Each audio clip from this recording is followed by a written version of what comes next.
Want to speak real Hebrew from your first lesson? Sign up for your free lifetime account at HebrewPod101.com. There are many reasons someone might decide to learn a new language.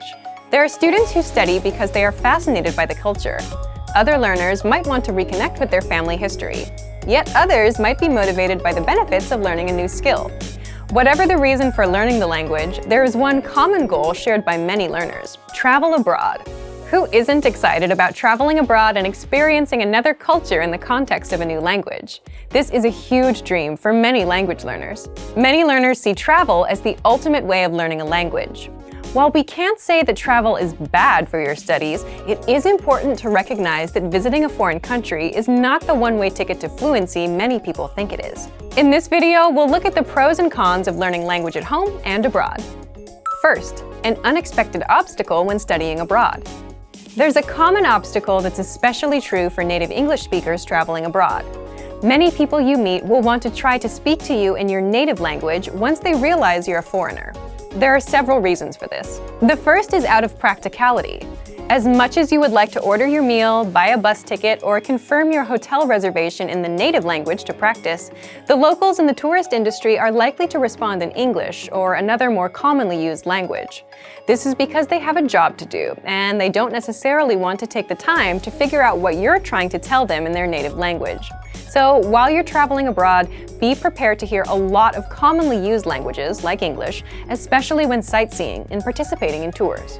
Another reason for all the English speaking is that locals will often jump at the chance to practice their English.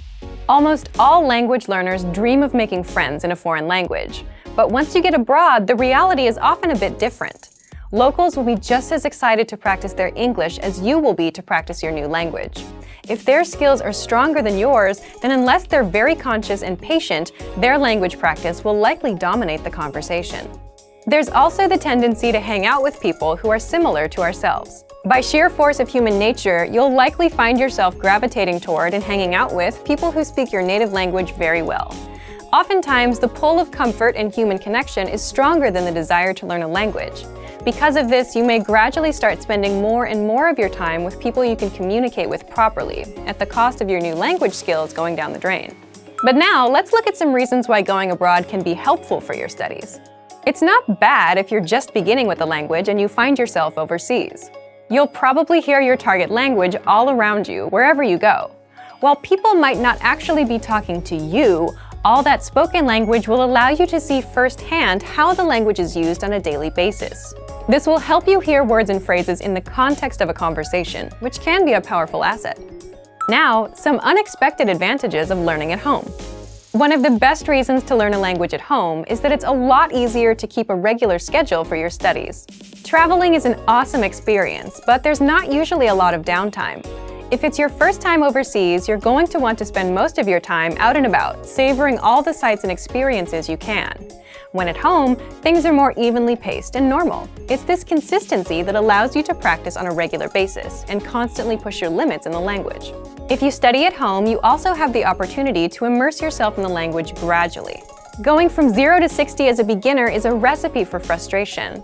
At home, you can progress through the language at your own pace. You can go through a textbook or learning program and figure out what works best for you. A plane ticket abroad isn't the only way to practice with real-life native speakers. Try to find native speaker groups in your area or even online. There are many resources available for people wanting to learn a new language and talk to others to practice. If you're learning a new language, traveling abroad is an awesome experience for sure. Just don't expect a trip to solve all of your language learning difficulties. If learning a new language back at home is tough, doing the same overseas may be just as hard, if not harder in some ways. If you're a beginner, studying at home is a great way to start learning a new language. There are some benefits to it that most learners don't even think about. Whether you're headed overseas or studying at home, for even more ways to learn a new language, check out our complete language learning program. Sign up for your free lifetime account by clicking on the link in the description.